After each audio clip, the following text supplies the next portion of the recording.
brother, they're twins, they're 16. They get it. My daughter far more than my son. I have a 21-year-old daughter that goes to the University of Arkansas. And so we've had a lot of pushback, especially from Hollywood. Of course, they don't want this movie seen. It's not a big, huge studio film. We took the approach of making this movie like I think every American should have taken approaching life.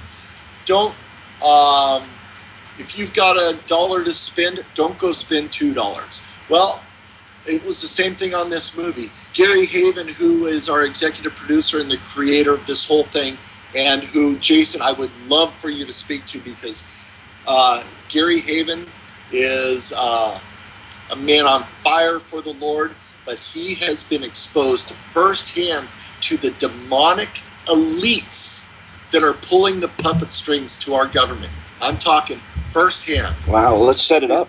Yeah, absolutely.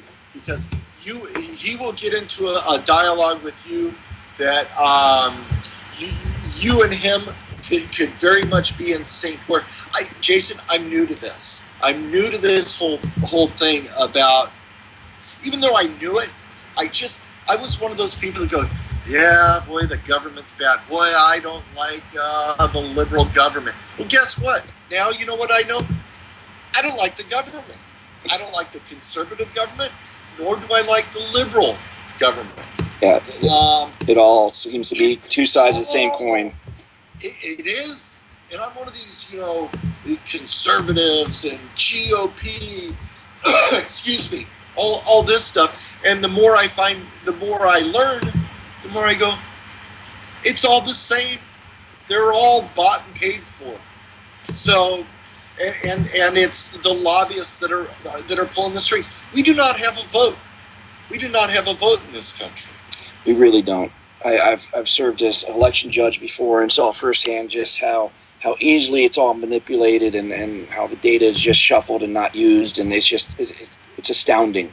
But again, so many people don't know about it, but yet we've got an awesome opportunity here because, response from what I'm seeing to your movie coming out is going to be just phenomenal. And we're going to do our part to try to help get the word out. I think people are ready for this message, but a lot of them just right now are not stupid but ignorant. They don't have the information yet. We've got to get that to them. Now, I write articles and I do YouTube videos, but I think people who do, like musicians, my friend Jordan Page, and you who do movies, that's such a critical part of the puzzle that we have got to fully embrace and support, because you're able to reach a part of the population that others can't, that, we're kind of preaching to the choir on Facebook and on YouTube, people who are already interested, but you're able, with a film, to reach out to people that may not have ever heard about these topics before and introduce them to things like an EMP blast and a financial collapse, gun confiscation, topics that are very important and yet they may not have really delved into. Yeah, and you know what? Those topics are the single most important topics we could be talking about. Our money, our guns, our freedom. Absolutely.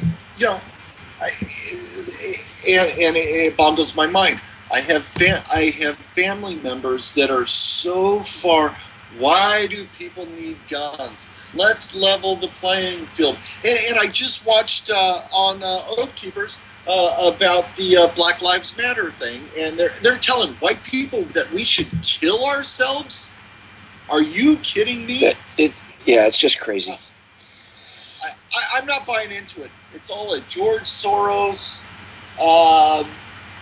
demonic, and I'm not buying into it.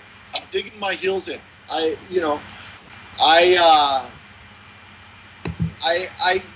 I'm stepping out on the limb, Jason, and I already know my name's on the list. I already know my career in Hollywood's over, but that's okay, because I'm going to keep on making movies, and I'm going to keep on making movies that expose the truth that I know it. I'm going to keep on making movies that glorify our Lord. But I think it's really interesting because with Amerigeddon, what we've done is there's a lot of great movies, and they all in the background of the movies, they talk about this, like the Hunger Games, everybody being divided up and put into these sections. What are those? They're FEMA camps. Exactly, FEMA regions. They put lipstick on it, but you take the lipstick off of a pig, it's still a pig. So what we've done is we've just made it, there is this family, this happened to this family. We call out the National Defense Authorization Act, number 13603, I believe. I could be wrong. We lay it all out there. We just lay it all out there as a movie. We're not disguising it as anything else, but this is our movie, and this is what could happen. We call it a true story that just hasn't happened yet. Well, without giving out any spoilers, give us a quick synopsis about the storyline and what topics we can expect to being hit on. Absolutely. I'll give you the whole rundown. It opens up in the Capitol with a private citizen confronting a Senate panel about our greatest threat, which in the movie we call our greatest threat, is an EMP strike. Because if an EMP strike hits, people have no idea after 3 days what's going to happen. After 9 days, it's just game over. Game over. Game over.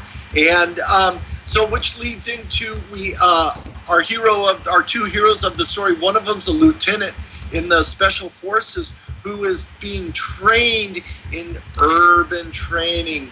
And slowly but surely, they're saying, you may have to fire on American citizens. And he says, no. You know what? I have been sworn to protect and uphold the Constitution of the United States. I will not fire on innocent American citizens. I will not fire on American citizens. And after the EMP blast, that is tested. We have an EMP that knocks out the power grid, and our hero has to get back to Texas to regroup with his family. It is fully set and fully prepared. Now, our hero they brand as a traitor and a domestic terrorist. So the United Nations is brought in, and a small group of the United Nations is sent to the ranch in Texas where this young Army lieutenant is, and they come to get the guns, they come to get the ammunition and all the supplies and arrest him for being a domestic terrorist. And in our movie we say, hell no, it ain't gonna happen, we'll fight. And that's when the battle starts. There we go. Unfortunately, we're so much closer than people realize that being the reality of things, and boy, it could be so easily avoided if we just were to take control again. I mean, we could harden our infrastructure for an EMP with just $1 billion. That's nothing compared to what we spend every day on our ongoing wars and whatnot. So it was. Yeah, well, we've got $1 trillion jet that doesn't work. Yeah. So you are 100% right. For $1 billion, our whole infrastructure is secured on our grid. Now, if it does go down, how do we fix it? Well, China's got the parts we need to fix our power grid, and it would take over a year to get that done. By which time we have devolved to, the 18th century again. Yeah, 90% of our population will die. Absolutely. All right, well, And Jason, if I may say so. Please. I firmly believe that that's the plan. Depopulation. Well, they tell us this. They tell us this in their white papers. They tell us this at the Georgia Guidestone. They tell us this everywhere. Absolutely, but people are not hearing it. It goes in one ear and out the other. Let me go to work. Let me just bury my head. Well, I can tell you, I've been to Bundy Ranch. I've been to every operation other than Ferguson. My boots on the ground that Oath Keepers has done since Bundy Ranch on, and I can tell you that there's an overarching umbrella between all of these operations that it all ties back to rare earth minerals. And yep. China and the Clinton Foundation, and we've got everything to back that up. It's coming out in time, but that's the overreaching. I mean, you look at it; it really is the corporatists just taking what they want. Absolutely. Absolutely. And then I believe, to take it one step further, you go on top of that, I believe it's a demonic. It is demonic. You break it down. The people at the top are actual people that have sold their soul to the devil for power. I look at these actions and I break it down to its most simple form, and I cannot deny it's anything but truly a battle between good and evil. And the reason I take my part in this battle is for my children. You know, the world they're going to inherit from us, it either is going to be a nightmare, or, you know, we can try to make it better and let that battle fall on us. And I've got some big, you have a family legacy to uphold, and I understand that. I'm a direct descendant of Patrick Henry, so I really feel that I have a family legacy to my family helped create this country. Well, it's my job now. That torch is being handed. It's my job to help fix this country now. So that's part of why what I do. And again, our generation needs its storytellers. It needs its legends and its heroes, and you come from part of that legacy already. So yeah, it's a wonderful legacy to be a part of, and you know, thank God that I had my father to instill some knowledge to me as a young man that have carried on to now, where I can now look at the world in a certain way, especially with people like Gary Haven being such a mentor to me. Is your dad awake to all this going on? Absolutely. I figured that was the case. Yeah, he is awake. He is awake. What does he think of the movie? Is he excited? He loved the movie. He loved the movie, and I was really surprised. I knew he would like it, but I was waiting for him to go, "Whoa, son, you went a little too far out on this one." But he says, "Son, you got something. There you go. You need to see this." And I was, wow, thank you so much. And, you know, just even for him, who, you know, to put it out on his Facebook, "Hey, my son's got a movie coming out, check it out, go support this film," was such a huge blessing. You know, he's so busy doing so many things, and just to get his endorsement was really great. But I would just encourage anybody, Jason, at Oath Keepers, or people listening, you know, come check out Amerigeddonthemovie.com. Go to our Facebook page. Check it out a little bit. We're picking out our theaters. I wish we could open up in 4,000 theaters across the country, but that's just not going to happen. So that was actually going to be one of my next questions, was where can people go to see the movie? How can they find out where it will be in their area? And is there plans to do like a digital streaming version of it for those who can't get to one? Absolutely. We will have that. We're going to open up nationwide, but we're going to be kind of spotted. We'll be in Phoenix, somewhere in Utah. We'll be heavy in the Dallas, Fort Worth, Houston, Austin area, Grand Rapids, Michigan. So what we've done is we've looked at where people are that are like-minded, and what we're trying to do is bring the movie as close to them as we can. Because I know the simple fact of the matter is, somebody may have to drive by 4 movie theaters to be able to go see our film in a theater. I totally understand that and realize that.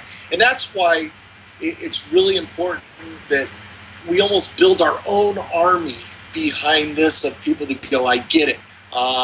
You know, we're going to be putting up clips that are very relevant to what's happening before the movie comes out, you know, online for people to see, to get them more interested and more excited about, you know, really calling up somebody going, "Hey, yeah, it's a 10-mile drive, but we're going to go see this movie." So we'll have, by next week on our website, Amerigeddonthemovie.com, we'll have all the theaters listed. After the first week, if you know, people do support it, we are prepared to go wider. And then the theaters, if the theaters are making money, because they're the only ones that make money putting the movie in the theaters, is the theaters. Producers don't make money. That's just the simple realities of it. But it's important for us to try to get it out there, you know, into the movie theaters, because it'll only help us when the time comes in August, when it comes out on a streaming service or video on demand or DVD at Walmart. Well, is there anything you want to hit before we let you go? Anything we haven't hit so far? No, I can't think of anything, Jason. I really need to say thank you, because it's very bold and it's very brave of Oath Keepers to, I know this is what you do, and but I just want to say thank you to you guys and Oath Keepers for having me on and letting me tell you about this film, because not many people are. We're I went to go buy some bullets at my gun shop the other day, and I just walked into the owner and I said, "Do you have 90 seconds?" And I told him, I said, "I made this film. It comes out May 13th. I said, we're getting no support out of Hollywood. We're doing it all ourselves." I go, "Can I show you the trailer?" He watched it. He loved it. He put up a poster in his store, and he's running the trailer on a loop inside the gun store. So that's kind of how we're having to go out and market our movie. You're not going to see hundreds of commercials because of the political landscape going on right now with, Trump, Cruz, Bernie, Hillary, everybody. There's so much money going into media right now that we just are having a hard time finding our spot. But thank God for people like you and Oath Keepers that we're able to get our voice heard. So that's what I'd like to say is thank you for allowing us to do this. Absolutely, and I want to conclude by saying thank you for having the courage to make a movie like this. It does put you in the spotlight, and my children know what it's like to have their dad get death threats, and we've got to put ourselves out there. We've got to take these risks. So I commend you for taking those risks. I know it can be daunting at first, but you're making traction, and when you're starting to get that flack, you're over target when they're paying attention to you. So keep doing what you're doing. Keep up with that good fight. And I am very, very excited to see the movie, and I'll certainly help however I can. So thank you for putting this movie together and putting it out there. Thank you so much, Jason, and I just really appreciate it. And also, just on the side note, I'd like to get you. All right, folks, that's the show. Not the show, the interview. And real quick, I'm going to go ahead and play the trailer so you guys can hear that. We've got the permission from Mike to play the trailer. Yeah, I'm also running it on our live stream, the video part of it. So. Okay, yeah, so if you want to watch the video of it, jump over to the live stream. We'll put it on there. In the meantime, I'm just going to play the audio of it right here, and we'll go from there. So give me a second to get that up and running. I just had it to send over to Hawk. No problem. Hey, Jason, I got a whole bunch of people on live stream wanting to know about your show, where it is. Although you're not always on the live stream when you're doing your show, the Patriot Report. So give yourself your own props, where it's at, and all that kind of stuff over here at our radio station.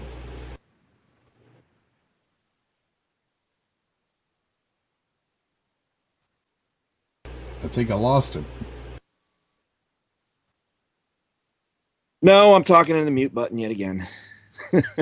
All right. Anyway, go ahead and let everybody know about your show, where it is, and all that kind of stuff. Sure. My show is actually here at Revolution Radio. It's the Patriot Report with Jason Vantatenhove. I'm also the national media director for Oath Keepers, so I put a lot of video work, like video interviews. The next interview we're doing is with Michelle Fiori, the assemblywoman out of Nevada that's been in the spotlight. So recently I met her actually down at Bundy Ranch.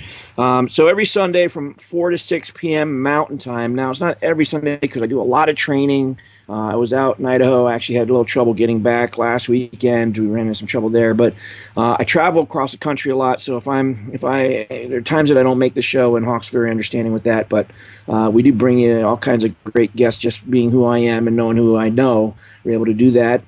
So every week I put out at least probably 2 or 3 pieces on oathkeepers.org.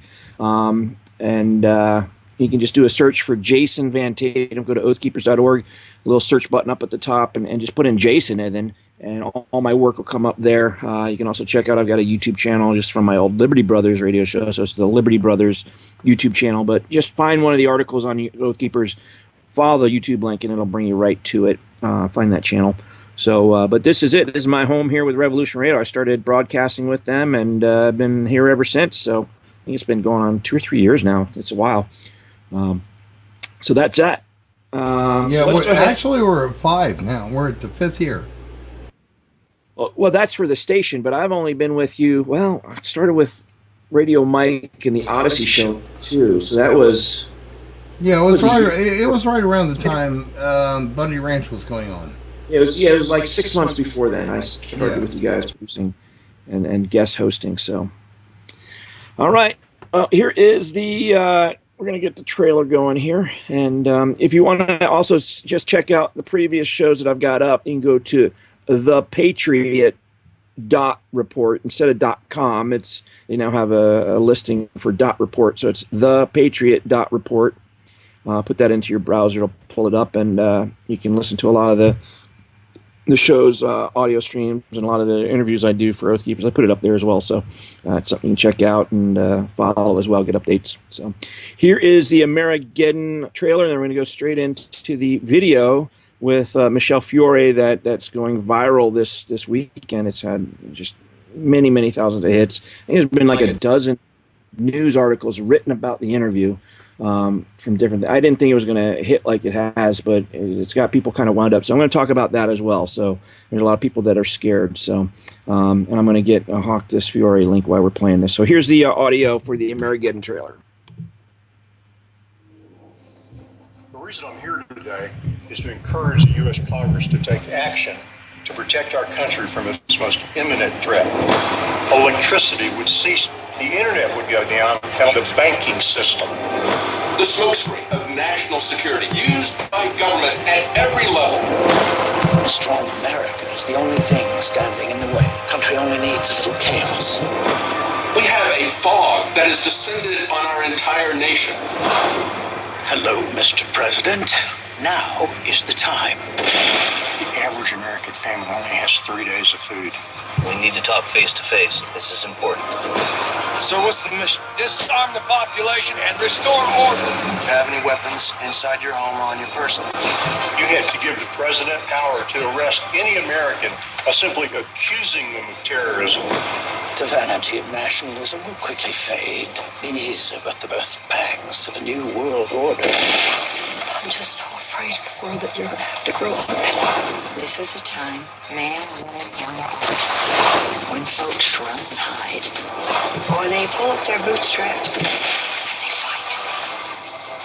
When you sell your soul, it's a one-time thing. There's no going back. All right. There's the trailer for Amerigeddon. Again, I've been looking forward to that movie for a while, and just so stoked I was able to hook up with Mike, and we hit it off well. So I think we're going to be hearing a lot more from Mike Norris here on my show and also on Revolution Radio. I'm going to try to get him out as much as I can through all my contacts in the media, just because I think it's a movie that the timing is just perfect on. So, all right, let's get right into this because we got about 18 minutes before the break. So let's get into this Michelle Fiori interview. All right, I'm going to start playing in 3, 2.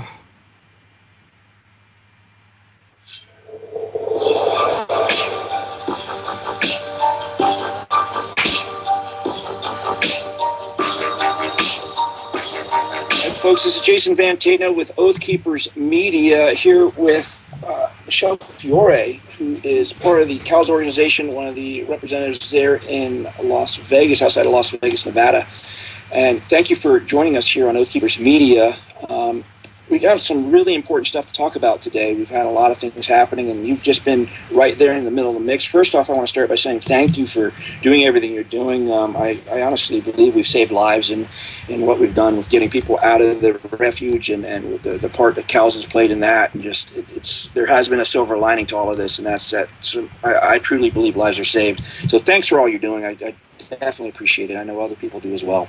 Thank you, Jason. There's so many of us, I have to tell you, including yourself, and including the Oath Keepers, including everyone out there that played a key role in this. The information, and as we get information out and as we make sure that none of our cowboys fall through the cracks, is very important. I will tell you, as we are interviewing and we're putting this out there on social media, that's truly what saved those four. Is if those four were not live streaming, I believe in my heart that they would have been dead. Absolutely.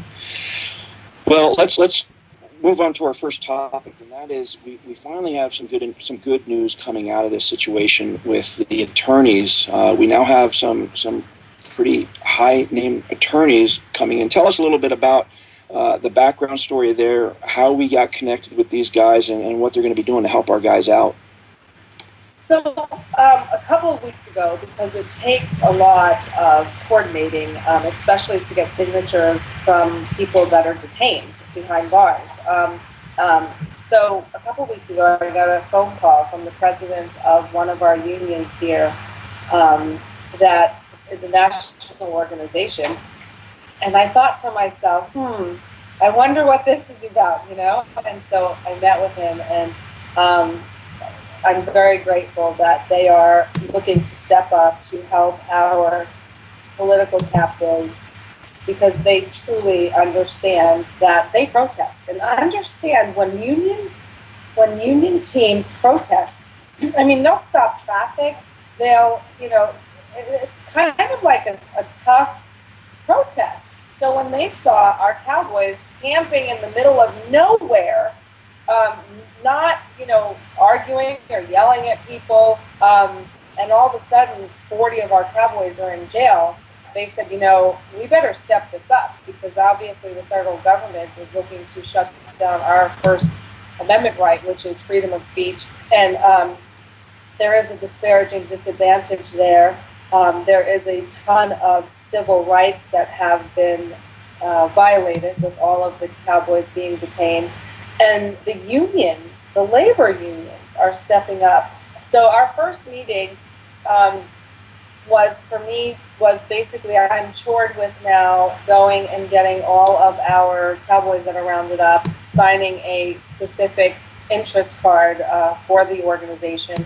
And then once we get them the interest card, now out of 40 cowboys, I've gotten about 20 signatures so far. Because I had to fly to Portland, we've got people in Idaho, we've got people in Nevada, and I'm talking about our detainees. So we have people everywhere, and so I'm trying to reach out to other people in other states that can go and do a paper pass. That's what it's called, a paper pass visit with our detainees, to have them sign it. And then, so right now, most of them have public defenders, and we don't want them letting any of their public defenders go. However, as we get into and closer to we need true criminal attorneys that can defend our Constitution and understand what's happening. So we have a few great people coming on board. I don't know if you guys are familiar with Larry Klayman. He's coming on board with Cliven. He did a whole bunch of work in the past with Judicial Watch. He has some famous cases out there. And Larry wasn't here on Thursday when they didn't release Cliven, because he was burying his dad in Florida. So there's a lot of people coming online. I met with a California attorney. I won't say his name yet because he's not on board, on last Thursday before I went to Portland last Friday, to give him the scenario of the case. And without a shadow of doubt, he sees that the federal government definitely does not act in a lawful manner, and he can definitely see the wrongdoings here. Well, that's good news. How can people, if they know these guys, if they've got contact with them and can do that paper pass, how can they get a hold of you and get plugged into that? Well, they can call me directly at my office, which is 702-210-8460. And again, it's 702-210-8460. They can call me, and then we can coordinate, because it's very difficult to constantly fly around, but it's not too difficult to get it done. So that's That's what I'll say. We have to get it done, and we have to get it done fast. Absolutely. Well, and to be clear, that's going to be free representation for them, right? They're not going to have to pay for that. So Tuesday, I go back and I meet with their board. I show them the cards that we have, and then from there, I've sent them some of the indictments that I was able to pull up, and then from there, they're looking at. I don't want to say unionizing the cowboys, but definitely pulling together to make sure that our voices as Americans are not shut down. Absolutely. All right. Well, let's move on. The cows have been in the press quite a bit lately, and not all of it is portraying things quite accurately. I was wondering if you could kind of talk about some of the bad presses that's been out there, and really let's shine a light of truth on it. Let's kind of let people know, because you guys have been instrumental in brokering peaceful resolution. You've really put your money where your mouth is, and we're there, boots on the ground. Even when you weren't there, you were plugged in and a part of it. Everyone may not know the behind-the-scenes workings, but I certainly do, and you guys have been there since day one.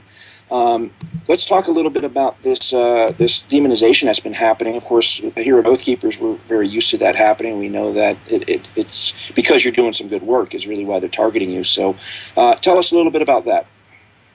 So anytime anyone, Americans, and especially elected officials that actually have the capacity to write laws that will actually have consequences to unlawful law enforcement, we're going to get attacked. And that's basically, COWS, which is the Coalition of Western States, looks to represent the citizens across the nation. We're actually enrolling some Eastern legislators as well.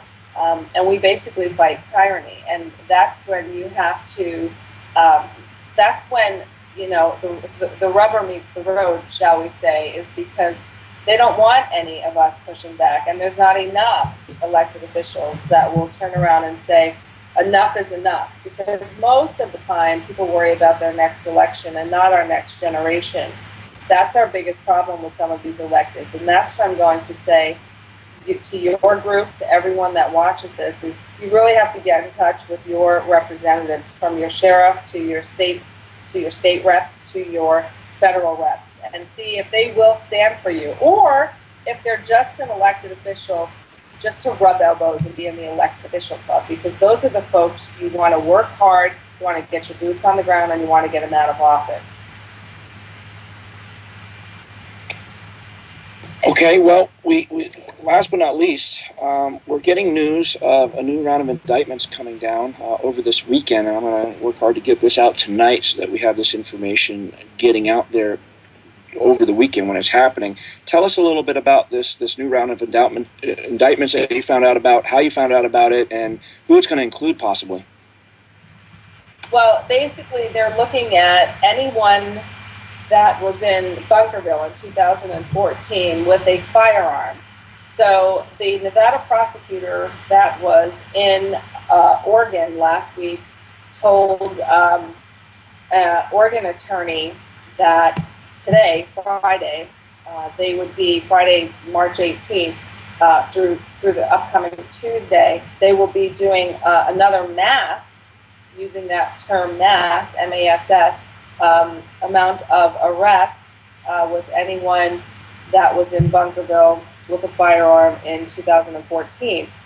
And non-coincidentally, I got a call from a gentleman that was in Bunkerville in 2014, and the FBI stalked him for, I guess, a few weeks, stalked his house, his 12-year-old daughter was home, and then pulled up right behind him.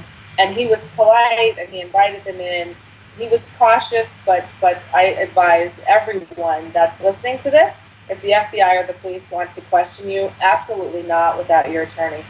A lot of us want to be friendly and we want to help because we don't have an issue with law enforcement, but their intention is to entrap, and their intention is not pure. So I would highly suggest no one speak with the FBI or the police without your attorney, because they do not have good intentions at the moment. Absolutely, and that unfortunately, that's a large group of people. There were hundreds, if not thousands, of people there during that big standoff. There were like 2,000 American patriots there at one time. And that, to me, seems like a Rubicon that they're crossing. It's definitely going to change the game. I know there are a lot of people that have talked about what's going to happen if they were to cross this line in the sand, and I sure pray that they decide not to do this, because it's definitely going to change the game up. Yes. Anything else you'd like to add before we let you go? No, Jason, I just want to thank you, and I just want to make sure that no American allows themselves to be beat down, suppressed, or fear our government. Because the moment we fear our government and stop preparing to defend ourselves is the moment of weakness, and that's the moment of conquer. So I'm just going to say to our fellow Americans out there is, do not fear your government. That's not the way this is supposed to work. We're law-abiding citizens, and we need to stand our ground. Amen. Well, again, thank you for all the work you're doing, and please keep us up to date whenever you need to get some information out. We'll be happy to help do that. Thank you so much, Jason. All right. All right, folks, that was the interview I did yesterday morning with Michelle Fiori. It has since gone just crazy viral, like I would not have ever imagined it would. Now, here's what I wanted. I put an addendum onto the article because I really do feel normally I try to vet things better. Not that this isn't vetted.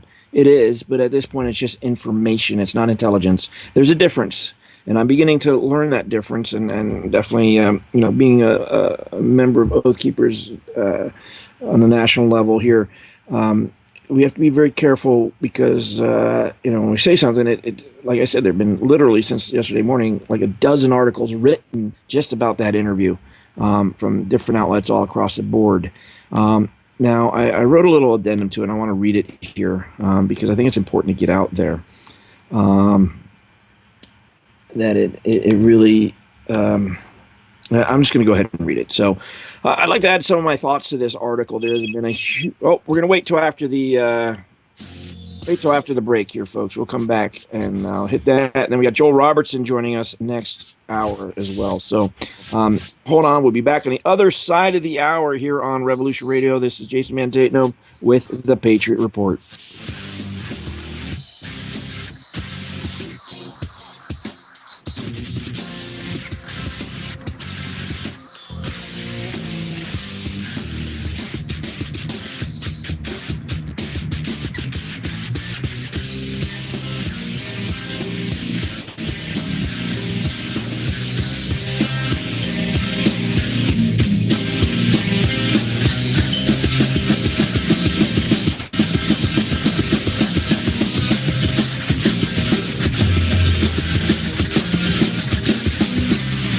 Listening to Revolution Radio.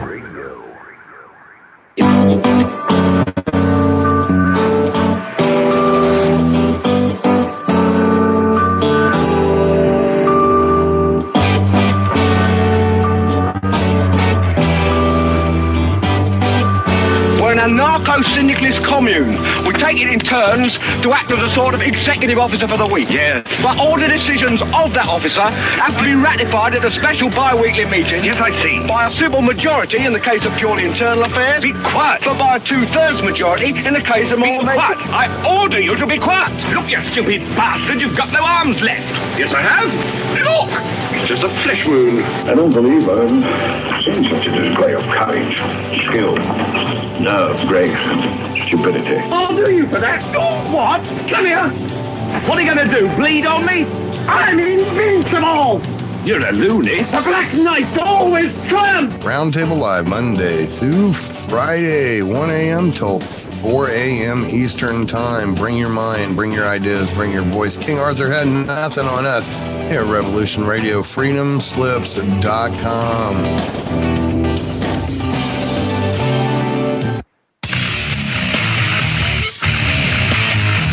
Revolution Radio.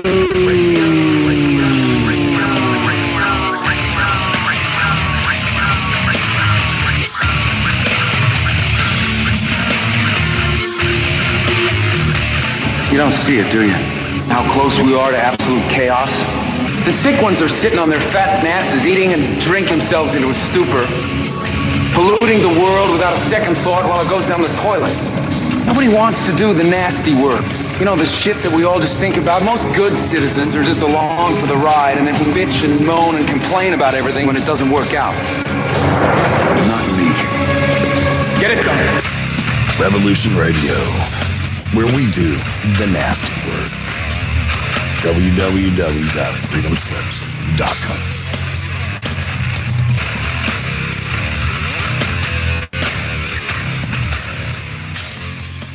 The opinions expressed on this radio station, its programs, and its website by the hosts, guests, and call-in listeners or chatters are solely the opinions of the original source who expressed them. They do not necessarily represent the opinions of Revolution Radio and freedomslips.com, its staff, or affiliates.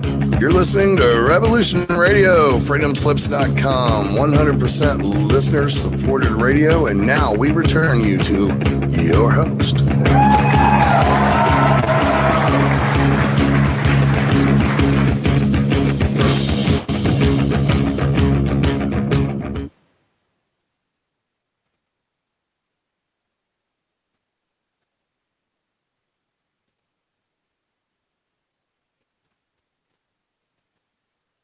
Unmute, Jason.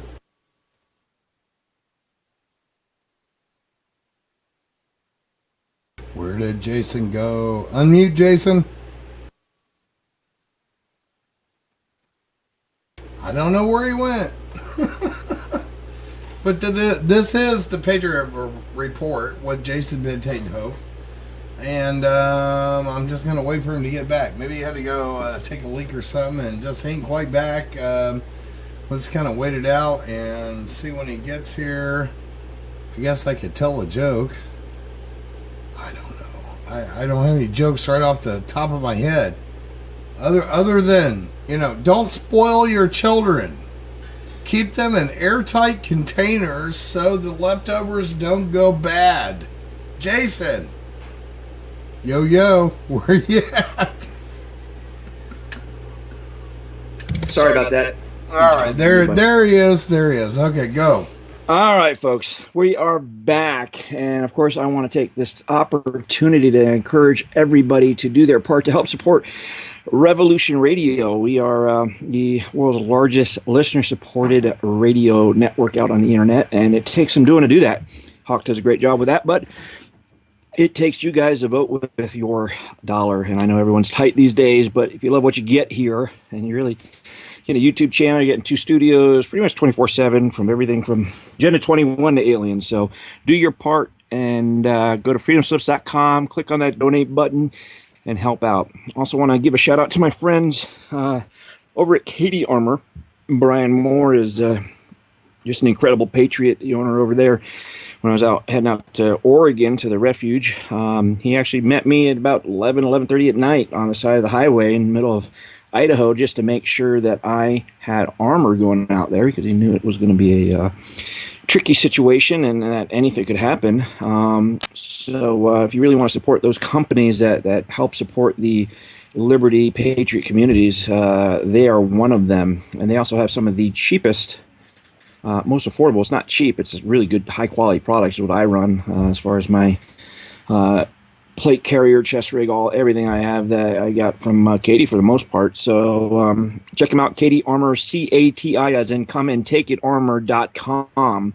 Tell them Jason sent you. You get a little bit more money off as well. Also, Namana Foods has been helping to support things since Bundy Ranch on as well, donated to the refuge and whatnot. So there you can go and actually support them and Oath Keepers. There's a website out there called Oath Preppers, www.oathpreppers,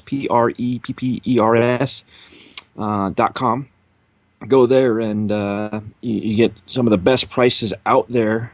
And you also, a portion of each sale goes directly to helping support Oath Keepers. So if you believe in that cause, well, that's how you can support it. All right, well, we are back. And I was going to quick read the addendum here that I put onto my article yesterday after just this huge reaction to the articles that have been written about it and whatnot, and it's got people worried. And the last thing I want to be is a fear monger.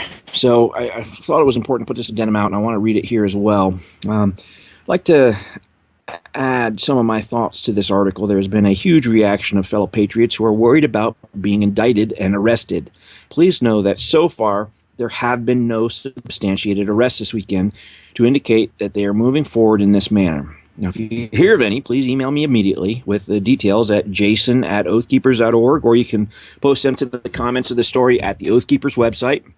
And it's the top story up there right now, which is oathkeepers.org. I thought it was very important to get this information out sooner rather than later, as it was coming from a trusted, reliable source and had the possibility of impacting so many of us, including myself and so many of my friends. But in the end, it's just information, not intelligence. So at this point, we must treat it as hearsay. Again, if this does go live, please let me know, and I will get it out there as quickly as I possibly can to as far as I can. Until then, I would urge everyone to remain calm and steadfast. Fear is what they want us to be feeling. I apologize for putting it out before it had been more thoroughly vetted. The last thing I want to be is a fear monger. But again, I felt it was very important to get out there, considering where it was coming from and what a wide effect it had the possibility of having. But I didn't want to create a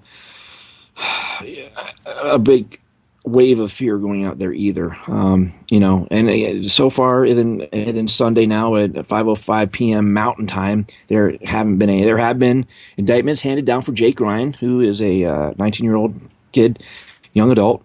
Here from Montana. I've known Jake since Bundy Ranch. I actually went down to Bundy Ranch with Jake Ryan in the same van, him and his brother, just incredible kids. And he was out at the refuge, and now they've got an indictment for his arrest. And but that wouldn't be included in what Michelle Fiori was talking about, because that was all related to the Bundy Ranch when they took the cattle back. So that's outside of that, and it's certainly a tragic story. And if you go to my Facebook page, I've got some pieces up talking about how you can contact the sheriff there in that county and urge him to try to give some protection there to Jake. And I think we're going to have a possible reporter go down there and stay with the family if they're open to it. We're trying to make those contacts now. Well, Jason, what's your Facebook page? It's just Jason Vantatenhove on Facebook. All right, spell that, because I've had problems spelling that myself. V-A-N, separate word, T as in Thomas, A-T-E-N-H-O-V-E.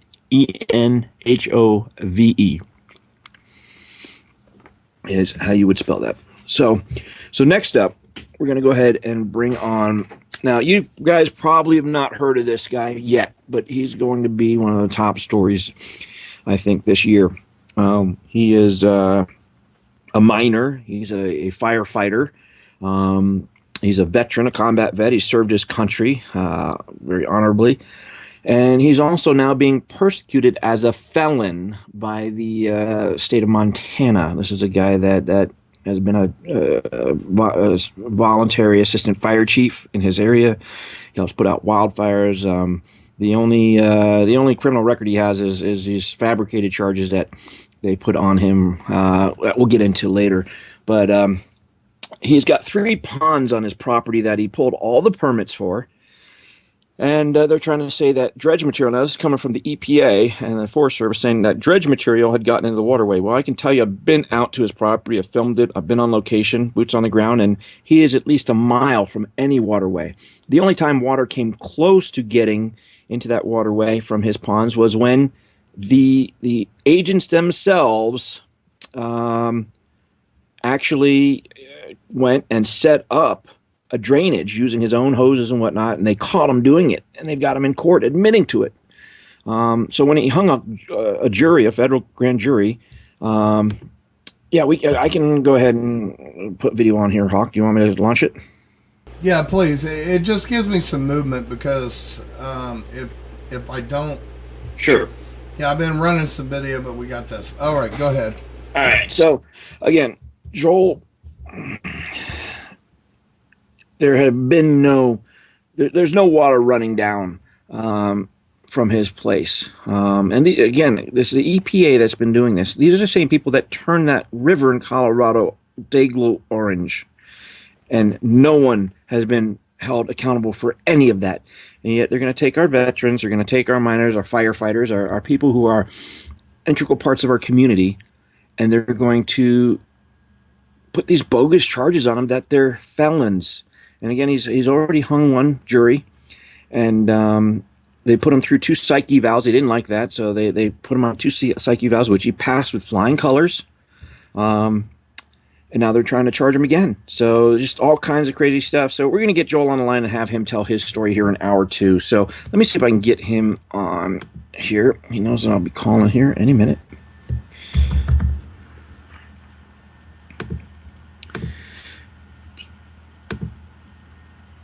Bear with me, folks.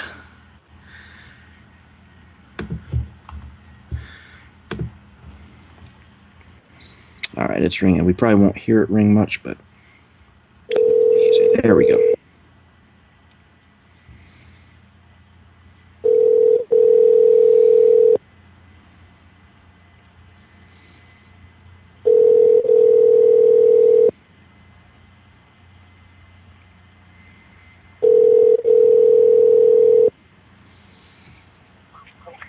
Hello. Joel, this is Jason Vantatenhove with the Patriot Report. How you doing, my friend? Yes, sir. Just finishing up supper. All right. Well, you're live on the air with us here on Revolution Radio. I was just giving a quick introduction about your story to our listeners. Okay.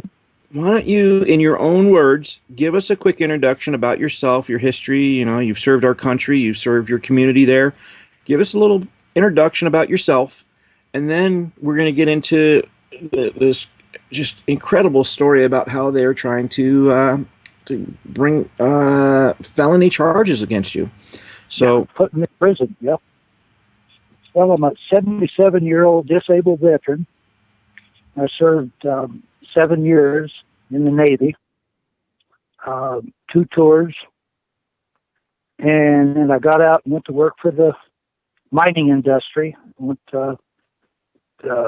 in the Berkeley Pit in Butte and the Golden Sunlight in Whitehall. And I was using a supervising position because luckily I was working for old veterans. We sort of stick together, and we're all brothers. And then got discharged. I came up here in Montana. Well, like I say, I worked for the mining industry, retired 20 years ago. Oh, I also worked for the Forest Service for a while. And then I retired early. I had some problems with PTSD, so I had to retire. I think I was 52 when I retired on disability and Social Security. And it seemed like as soon as we moved up here in the mountains, which has been about 22 years now, Forest Service is just, this group that we've got now, they just don't like us up here in the mountains. This one Forest Service, John Janicki, said if he had his way, nobody would be up in the mountains, and ranchers wouldn't be able to run their cattle up here or anything. That's his country as far as he's concerned. well, they sure are trying to run people off all over the western lands. There's no doubt about that. There is. They just don't like us up here. And for some reason they think that they own our water rights. But this Jackie Fisher, she's Forest Service law enforcement, she brought in the EPA because their harassment. I had her sidekick, Janik, he come up here at 7:30 at night. My wife and I were in the hot tub.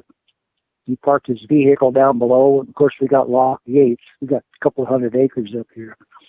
And he snuck up here. Good thing I had good buddies down below. They told me about him had his vehicle parked back in the trees. So I jumped out of the hot tub, jumped on the four-wheeler, and went down below. Caught him down by our barn and escorted him off the property. I wasn't real sweet to him, but he didn't argue with me. He got off. And then they took me to court. The EPA did. they want to give me 5 years in prison and a $250,000 fine because I built a pond on my property to protect my property from wildfires, for my stock, and for wildlife. Now, I want to interject there, Joe, real quick, because one of your neighbors who's a pilot actually told me a little tidbit of information there that there's actually a governor, an ex-governor here in Montana, that has 3 ponds on his property that are actually right on a waterway that he built and supposedly didn't even get the permits pulled. And yet they haven't messed with this ex-governor in any way. That's kind of funny, huh?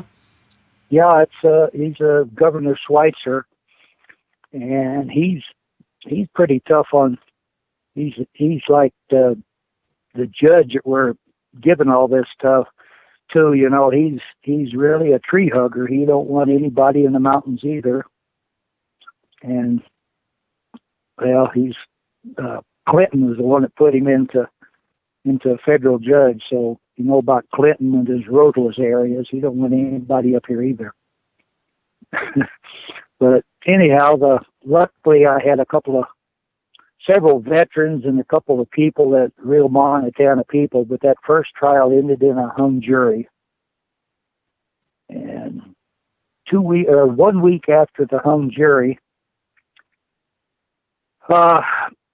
Kelly Seiler and another special agent, EPA, they came up here on my property. Of course, we were gone. My attorney called me in. He wanted to visit with me, and I'm just wondering, were they talking to each other? Because my federal defender really didn't do much. And anyhow, we came back a little early, and we caught the 2 federal agents draining my pond. My wife's got a wildland firefighting truck, so they evidently took a 3-inch suction hose off of her truck and put it in the water in the pond, and then siphoned the water over. And then we had a 2.5-inch pipe that we used to fill. We do a lot of training up here for our fire department and for wildland firefighting, because we've had a dozen fires up here since 2000. And they drained that pond. We didn't find out about him, but we caught him up here, so we told him to leave. And then we found out that the pond level had been dropped, but they were manufacturing evidence because we're a mile from any tributary, and yet they're claiming that when I built these ponds, that I deposited dredge materials in waters of the United States, and the only tributary up here is Cataract Creek, and that's a mile away. So they drained my pond to manufacture evidence that, maybe a little dredge materials could have got into the pond or into the Cataract Creek. Isn't that's unbelievable? Federal agents would do that to me. And then we had a ex parte hearing before Judge Malloy, the judge that heard the last trial, and evidently he'll hear the next trial too, the 4th of next month. But I told him about it in an ex parte hearing, and he said, I don't see it doesn't have any bearing on this case that they came up there and drained the pond. Yeah, they just try to manufacture evidence against you. That doesn't, they're trespassing without a warrant. That doesn't matter. We don't really have to follow those laws. Isn't that something? I mean, that's unreal. And then they took a picture of our home. We have a glassed-in front porch up here in the mountains where the home, we got over 200 acres, but our home is about, Carrie's home, I should say. I've got a home down there by the pond because any disabled veteran has a little bit of problems with PTSD. We have to have our own space. So I have my cabin down there by the pond. It's about, 1/8 of a mile away from Carrie's place here. But they took a picture of our front porch, and that's where our hot tub is. And I don't think they meant to do it, but it was in evidence. When they came up here to drain the pond, they came up to the house and took a picture of the front porch with our hot tub out there. You know, we could have been in the hot tub. That's just unreal that they would do that. And then they even stated before the judge in that ex parte hearing that they actually seen Carrie when we came up and caught him. I don't know if it was up by the pond. They were back in the trees evidently because we didn't see them until later, several hours later. But they told the judge that Carrie urinated in front of them. So when they said that, I just about shut down. I was ready to pick up a chair and do bad things with her head because they were only a few feet from me. But well, I'm glad you didn't. We all feel emotional, but certainly in that situation, I'm glad that you had the resolve and restraint not to. We can't do that. I've only been out of that trauma recovery unit up at Fort Harris, and that is a lifesaver for disabled vets with PTSD. They have to go into that in-house treatment.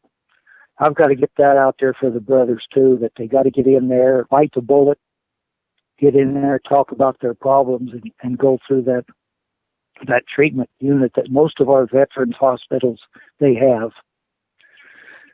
Well, anyhow, back to this mess here. It looks like Judge Moore is going to try me again the 4th of next month in the EPA. But I do want to get this public news release out of all this other bullshit that's been going on for the last few years. And I appreciate somebody. I think my wife sent that off to you, Jason. Yeah, I did get it. I know your word, honey. Did you? Because I'm going public with this. I'm not. Last time our trial didn't even make newspapers, and they certainly don't want to try me again. In fact, they've sent me to 2 psychiatrists trying to, like I say, I'm 77 years old and I do have PTSD, extreme PTSD, and they were trying to declare me incompetent to stand trial again.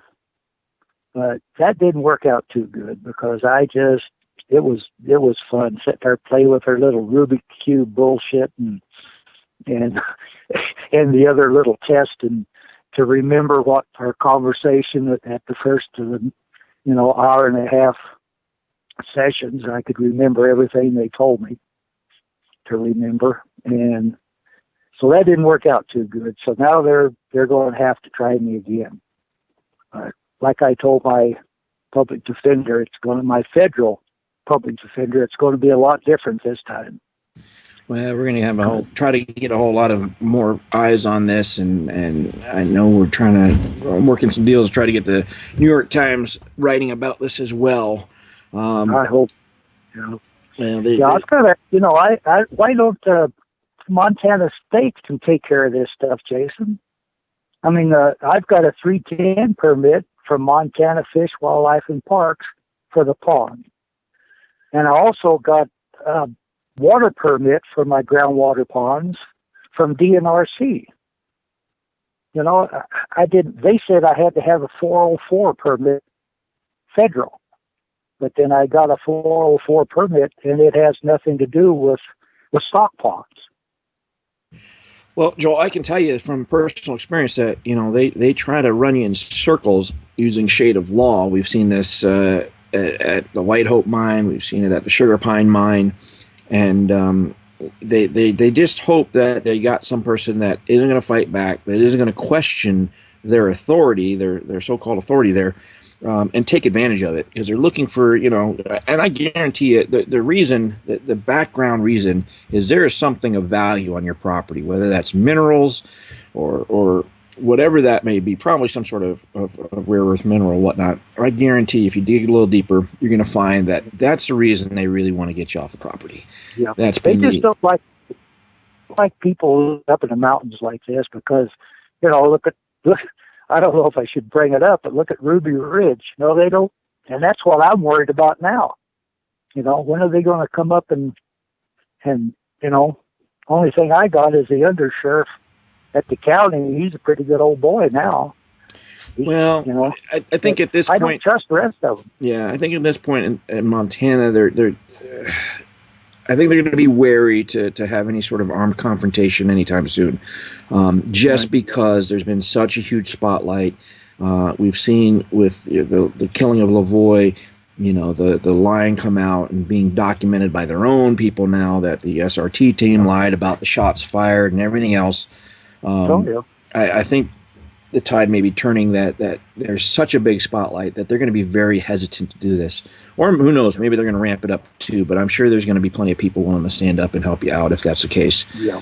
Well, I know what we're going to do. We're just going to bunker down and call our friends in. You know, you gave me a few more friends that I can call, and I've got a bunch of old disabled veterans that camp up here occasionally. Well, you have you guys actually do a veterans camp for guys that just need to get away from things. You guys do a lot of good stuff up there. It's the Helena Veterans Support Unit. My wife's got a website, and any veterans are welcome to come up and camp. But here late in the last few years, I really don't want them up here because I don't these federal agents confronting these guys because, you know, it's not really safe for them to be doing things like that, and we don't want things to escalate and have problems. Are they up there a lot? I mean, are they harassing you a lot? How often do you see them up there? Oh well, you know, we've had John Janik came up here about a year and a half ago. He came up here at 7:30 at night, you know, on a Saturday afternoon. And, you know, they can, I mean, he said, "Oh, I've been up on your back porch." And we did, but my little wife of mine, she's good at reading signs. When she opens the lock gate, she says, "Well, someone's been here." She can see the tracks, you know, even in the dust. That little girl's got a good eye on her. But we've seen people, you know, we've seen tracks around our back porch. Like I said, I've got 200 acres up here, and we're a mile from the road. So they walk in if they don't tear our gate down and drive in. So I don't know how do we respond to people like that?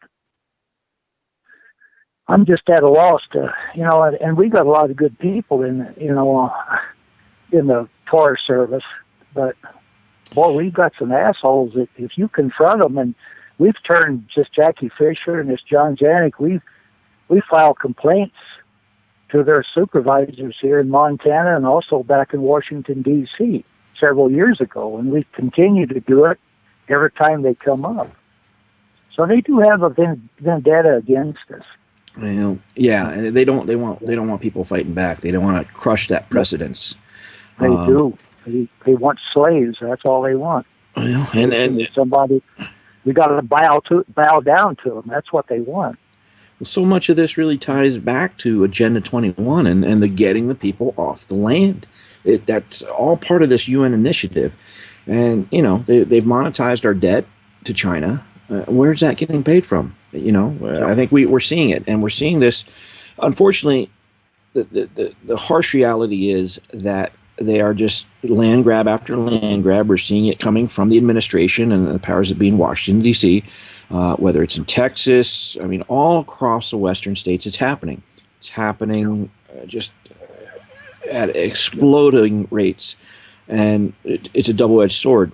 It's bad that it's happening so much, but the silver lining is there's so much backlash and such a spotlight being put right on that they're unable to get away with a lot of things that they were able to get away with before. So I think it's a good thing. You know, getting the word out there is always a good thing, and that's really the best weapon we have, is just getting the rest of the country, the rest of the world knowing what's happening out there, what's happening to you guys up on those mountains. So, yeah. Well, and the DNRC, you know, they take good care of us. You know, they're state. And whenever we have a fire up there, the first people to respond is the DNRC. And the Forest Service, they've been covering up for a federal felon, an arsonist, for over 10 years, he works for the government. He's got a firefighting company, and he's up there setting fires all around our home. He's stealing wildland firefighting equipment. He's forging documents so he can go out on fires.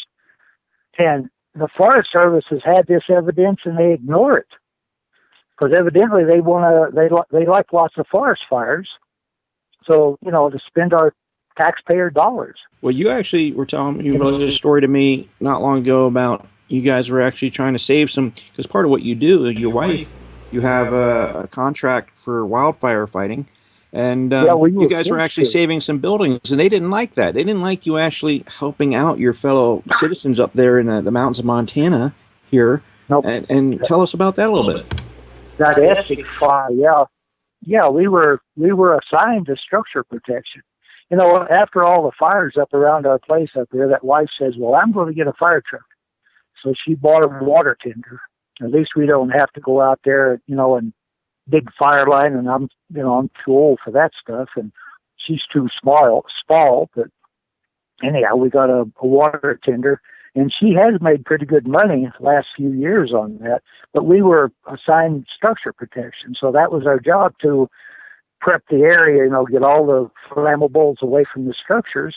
And then they evacuated the block, the neighborhood that we were assigned to. And here come our the Forest Service division soup, and he said, you're wasting your time moving those sprinklers and everything around these structures. He said, leave it alone, and then I'll come back in when we get, when the fire comes through, we'll come back in and save these structures. And he said it'll be a career-making move for him. And he said that at lineup debriefing in front of all the firefighters. For a supervisor to say something like that is just unforgivable. But that's the mentality of these people, Jason. It's just, how do you work for people like that? Well, unfortunately, it creates a false economy, and people are relying upon that false economy. I mean, we saw this up in Oregon, where half of the county worked for the local government, and as part of their hiring agreement, they were banned from their First Amendment rights to speak out about what they thought about was really happening there. And what we find is they do all these studies that demonstrate that if they would just let the people manage their own lands on a local level, on a county level, within a state level, that real economy returns. Hey, Mike, is Nighthawk, the station wants to jump in and ask you a question there. Yeah, I'm here. Actually, you guys out there in the West, you're dealing with what you're dealing with. It's exactly what we were dealing with here in the Midwest in the 80s. That nobody paid any attention to whatsoever, and it's all over now. The small farmer was completely destroyed. And they used a very specific technique. The banks, we had a low interest rate, and the banks were loaning farmers ridiculous amounts of money for ridiculously low interest. Yes. And they went out and they bought, stuff to make their farm work better. And then once all that got done, they could not. And then the interest rates shot out of literally, the interest rates went ridiculous. And, this is what Farm Aid was all about. We got to see, nonstop takeover of American farms by the Japanese because, my family itself is one of the last holdouts in a very small community. They're the last family farm, and we used to have about 15,000 acres. We're down to about 4,000 acres, due to all of this that went down back in the 80s and the 70s by loaning ridiculous amounts of money. Absolutely. And exactly. So, what has happened? They have destroyed the American or the family farm over and over and over again. And at that time, back in the 80s, the Japanese were coming in and they would buy these farms, one bang, bang, bang, bang, get all these places. They still control all of these farms now. 7 miles away, we got a Chinese guy that owns probably 50,000 acres that he's bought in the last 10 years. Yeah, exactly. But, when we look at the end of this, and you go up and look at these farms, the small family farms that all got bought, they literally use, like Roundup and all this stuff at ridiculous levels, poisonous levels on the crops that we all eat. Yep. Because they don't care. It's like they use a fire hose when a fire hose is not needed for this kind of stuff. I wonder whether they got it insured. Is that what they want to do? Is to see it burn and then they collect insurance money, or what? I don't think they really care. It's all about making it's all about making the corn or the grain or whatever, getting rid of the weeds, whatever. I don't think anybody cares anymore, in my opinion. And yeah, exactly. So anyway, sorry, Jason, I didn't mean to take over your show. You're good. You're doing much, much better. Yeah, I just wanted to put my point in there is the fact that the family farm is being destroyed. And it didn't start, it didn't start last week. It didn't start in 2014 when they attacked, when they went after Cliven Bundy. The West is the end game. They already took over the Midwest. They already took over the heartland. So the West, what's going on now is simply just the end game. In my opinion, because we watched it happen. And we still are. Yep. Yeah, exactly. I mean, it's really fun to listen to everybody go, yeah, you're right. People agree, and I hope everybody else out there agrees in exactly what we're talking about. The West is the end game, and if we don't stop it now, it's over. And now we have the biggest project on our hands ever to work our way back through the United States. And I don't know how that's going to happen without a really dangerous forefront of people actually going, okay, I'm done with this. You're not taking everything I have. You're not taking my land. You're not taking any of this. And if you walk up on my property and try to run my livelihood, there is a great possibility you might end up getting shot at. I know. I said it. Shooting it. Yeah. 9 times out of 10, the only bad thing, it's our brothers that are sent in here to do that. We would be, shooting at our own brothers. So we can't do that. I mean, we might have even served as well, not me, but my neighbor over here, he's a young fella. He just had two or three tours in the sand trap, but he would be shooting at people that he served with probably, so how can we do that? All we can do is call in people like Jason and, our other brothers and come up here and somebody with a camera and with a recording device, and then, boy, that knocks the horns off of them real quick. I have to agree, and I don't want to shoot at anybody. They're our brothers. Yeah. Who the hell wants to kill anybody? Who wants to shoot at anybody? I don't know anybody that does. No, but unfortunately, we are at a precipice right now. We really are almost at a Rubicon. I mean, and it comes down to what they're able to get away with. I think right now what we're seeing with the roundups of the Patriots that were at Bundy Ranch, that were at Oregon, and these indictments being handed down, they're doing it in levels to see exactly what they can get away with. And if they, and they're getting to the point very quickly where people are just going to say, I'm not going to go in quietly. I mean, Todd Engel, I was talking to him on the phone just before he was arrested. It's kind of eerie. Blaine, right before he got arrested, a lot of people. And unfortunately, all my friends are getting arrested or killed. But, Todd was ready to go out in a blaze of glory. We were able to talk him down a little bit, and I'm glad that he didn't, because I'd hate for him to be dead right now. I mean, that would be just another blow. But at the same time, he's now looking at 40 years to 3 life sentences. For what? This is a man that has never committed a crime in his life. He's got a perfectly clean record. He went out to Bundy Ranch. He put his life on hold with the rest of us who went down there, and went to make sure there wasn't going to be another Waco happening. So and now he's looking at spending the rest of his life in jail. Yep. So we are getting very quickly to the point where people are just going to say, I'm not going to go in Lavoie. That was some of his last words. I mean, I had one of the last interviews ever with Lavoie, and he's a friend of mine. And he made it very clear. That's bullshit, yeah. Killing that man. Boy, that's a cover-up if I've ever seen it. Yeah. A lot of shucking and jiving going over that one.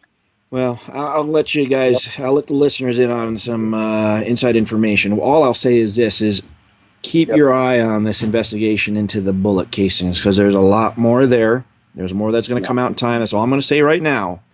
But just be very attentive to anything regarding the bullet casings that are missing, because I think we're going to have those turn up soon.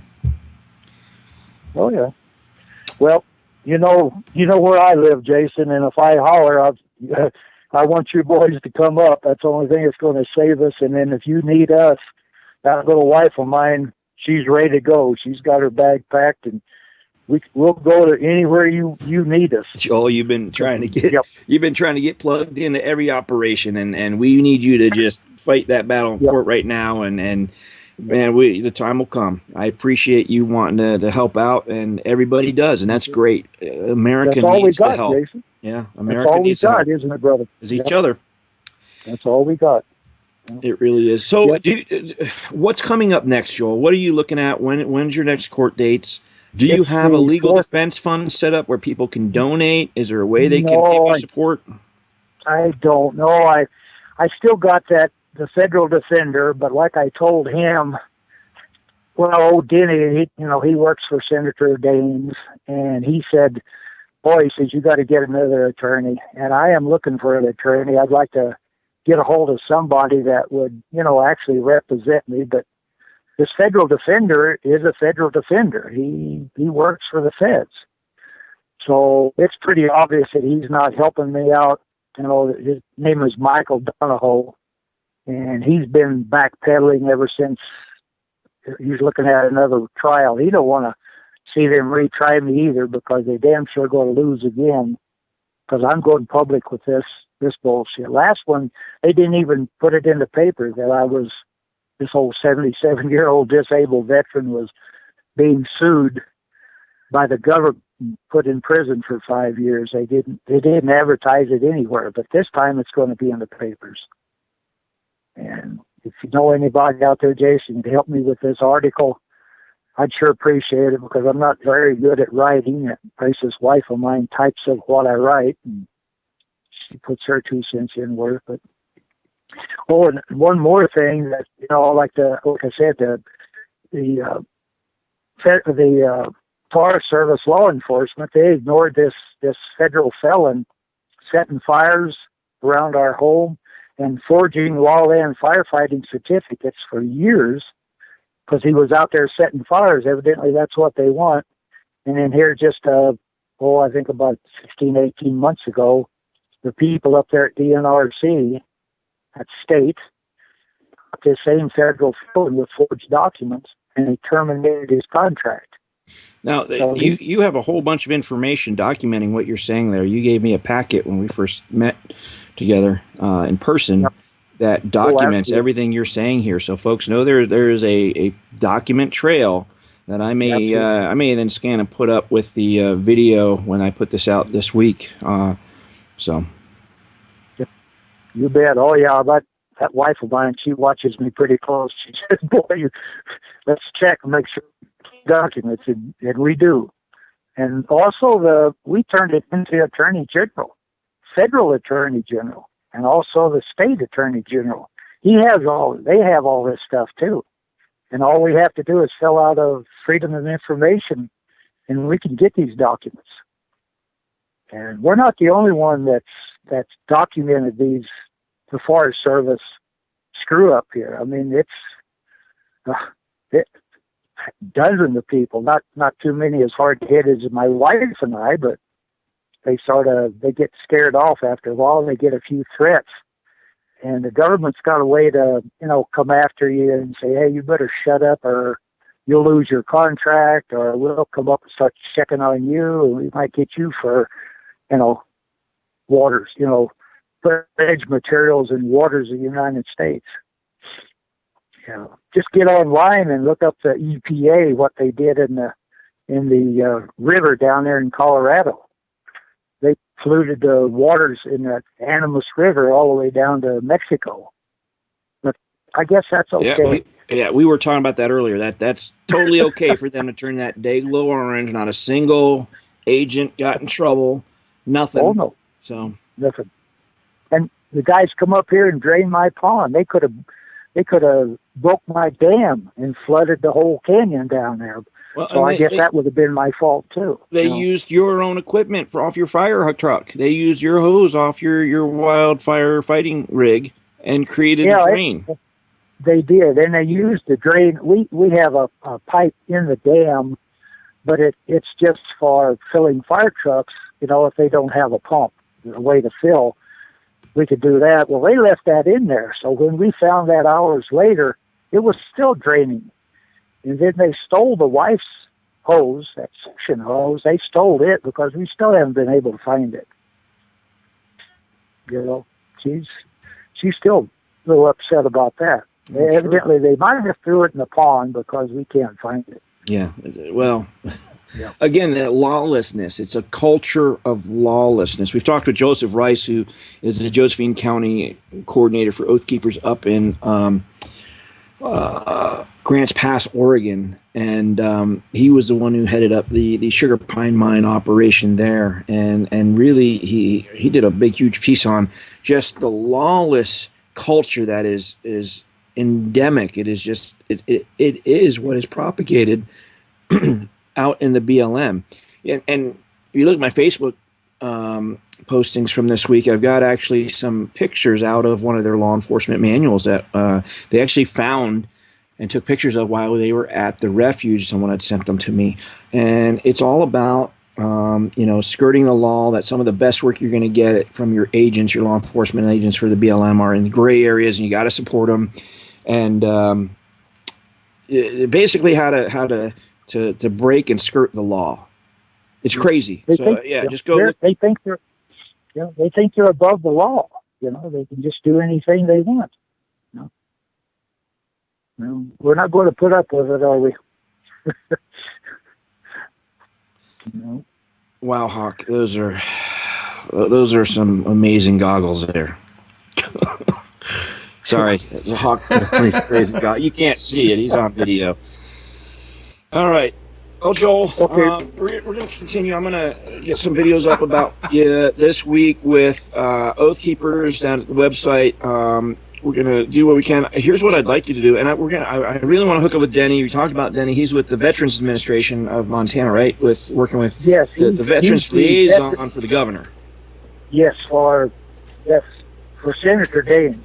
Right. So we need to get him for the senator. That's right. We need to get him on the show. We need to start coordinating with him so that we can really coordinate some of our efforts to get this out in the mainstream. Like I said, I've got some people over at the New York Times that are interested in this story. So I'm going to start, now things have settled down in Oregon, I'm going to try to really focus on what's happening with you and helping to get the word out as best I can. So is there anything, we got about 10 minutes coming up till the end of the show. Is there anything else you want to mention before we let you go? Well, Dennis, he stopped in, that old Senator Daines. I've known him for years. He comes to our vet-to-vet group out at Fort Harrison too. And he's you know, he sat in on the trial there for just a few hours, and he told Kerry and I, he says, "You're being railroaded." So he says, "Your federal defender isn't helping you out any at all." And, you know, I know that, but I just trusted our system, and thank God we had a couple of veterans and good old Montana people that ended up in the hung jury. And if I do have to put up with this same guy, the same federal defender, I'm going to make it a little bit tougher on him, because I'm going to testify on all this bullshit that's going on. I might get locked up, because old Judge Malloy, it's definite, you know, he's very biased against us. But we're going to be looking into Judge Malloy and the decisions he's made, and we're definitely going to put a much bigger spotlight on their history there. So we'll see what we can uncover. I bet there's some interesting stuff we find. So again, I think your story is going to be one of the biggest stories of this year. We're going to try to make it such. So let's see what we can't do. I strongly suggest, Joel, that you also set up some sort of way people can support you, because as the word gets out there, people are going to want to help you. And, you know, whether it's a PayPal donation or this, that, or other, you know. Well, that veterans group that we got, they just get online there. It's a Helena Veteran Support Group. And they can donate to you there? Absolutely, yeah. It's Helena Veteran Support Unit. Unit. Yeah, Okay. Helena, They can just Google that? They can. Terry, if you have a thing to this Helena Veteran Support Unit .com. Yeah, HelloVetCenter.com. Let's see here. Yep. Yes, just HelenaVetCenter.com. We'll email you a copy of the cards and everything. Okay, we'll figure it out. We'll get it out there, and we'll go from there. All right, Joel. Well, hang in there. Thanks for coming on the radio and telling your story, and we're going to try to help you out as best we can. And right now, the best we can do is really just get the word out there, get your story out there in a very big way. Folks, I'll be putting this up on the website, the Patriot.report, later this week. I got to do some traveling first thing this week to Colorado, so it may be a day or two till I get it up. It'll be on the archives here in Revolution Radio, and I'll also get it up to oathkeepers.org. So look for it there. We'll put links where you can support Joel and his fighting. So thanks for joining us, Joel.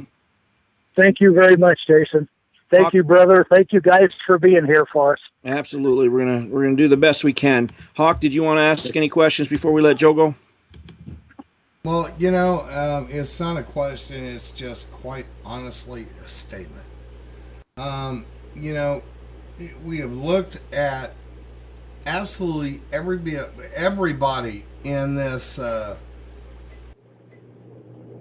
entire Oregon thing go down, in which these people are being treated like terrorists, Guantanamo style, while we look at people who are actually terrorists, you know, the Donald Trump, you know, protest and all these kind of things going down, in which, and Black Lives Matter and all these kind of things going down, in which we see few arrests and nobody's sitting in solitary confinement. So, you know, that's my statement. There seems to be something is broken here. So, I mean, what the hell is broken, and how do we fix it? Yeah, it's definitely broken. Well, that's what we're working on. Depressing. It's depressing. Yeah, guys like you, bud, you're our heroes. Yep, you're our heroes. Thank you, thank you, thank you. Well, thank you, Joel. Hang in there, and we'll talk with you again soon. I'll call you in the next couple of days when I get back from Colorado, and we'll talk more then. Okay, Joel?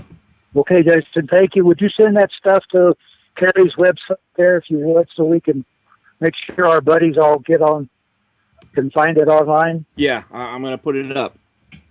Thank you very much. All right, I'll talk with you soon, Joel. Bye now.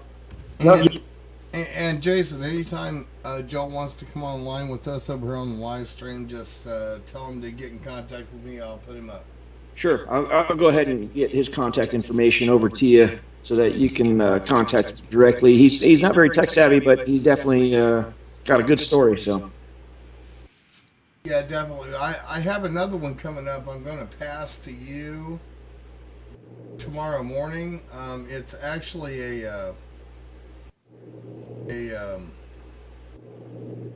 somebody that is a U.S. veteran that has been screwed over at a level that I can't even describe. I'm going to pass you all the information tomorrow, and I think it would be a good show for you and a good show for everybody. Sure. Because this guy has been screwed over so bad, and he is completely bedridden, and he can barely get into to deal. He can barely get any kind of medical assistance as a veteran, because most of his issues is because he is a veteran, and so all that kind of stuff. So anyway, you see what it's just it's a vicious cycle, man. And his story is certainly one of many. It's just it astounds me that the rest of the country, how they can have such a big push to bring all these Muslim refugees in. And don't get me wrong, if they're real refugees, sure, whatever. But you know what? They need to get in line behind our people who have gone around this world and put their life on the line for our freedom. That we owe them that. Now they're not getting the treatment they need. They are being screwed over left and right and left again. And we've got to take care of our own warriors first, our own brothers and sisters here in America first. Absolutely. Well, yeah, definitely. I got completely I got completely screwed.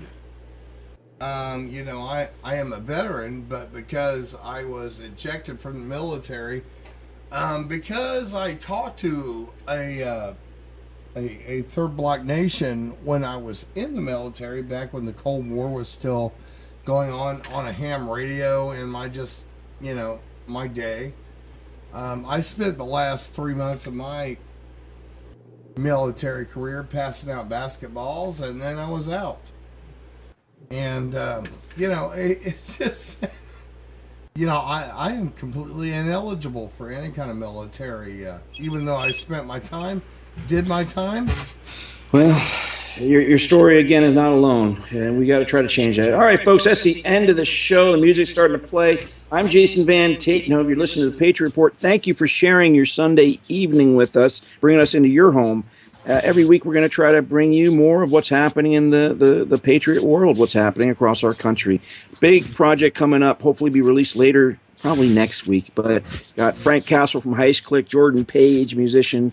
Be a short little documentary movie. We're taking just 5-minute little guy about Bundy Ranch. Watch for that. And I'll talk with you guys next week. Thanks for joining us.